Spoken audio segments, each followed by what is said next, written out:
Difendere il potere d'acquisto, garantire un fisco più equo e affrontare adeguatamente il problema della non autosufficienza.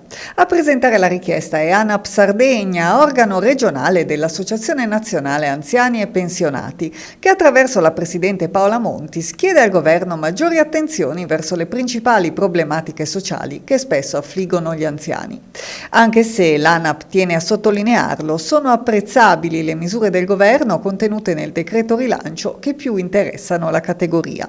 Dall'impegno per un nuovo assetto alla sanità territoriale, alla messa in sicurezza delle residenze per anziani, fino all'aumento per 90 milioni di euro nel solo 2020 del fondo per le non autosufficienze.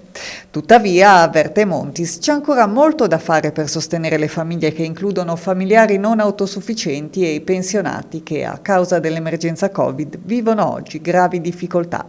Secondo l'ANAP, il potere d'acquisto delle pensioni a causa di un'imposizione fiscale gravosa è notevolmente calato in questi ultimi anni, toccando anche il meno 10%, condizione che costringe molti anziani a vivere realtà di disagio, con il rischio in certi casi di scivolare verso la povertà relativa o assoluta e che, nonostante la gravità delle conseguenze, è stata finora ignorata dai vari provvedimenti presi nei confronti dei lavori dipendenti. Motivo per cui l'ANAP Confartigianato chiede ora una più equa imposizione fiscale in favore dei pensionati. Altro tema toccato solo marginalmente, secondo la Presidente Montis, è il problema della non autosufficienza, per il quale è necessario istituire una legge quadro che tuteli una volta per tutte tutti coloro che vivono una situazione di fragilità.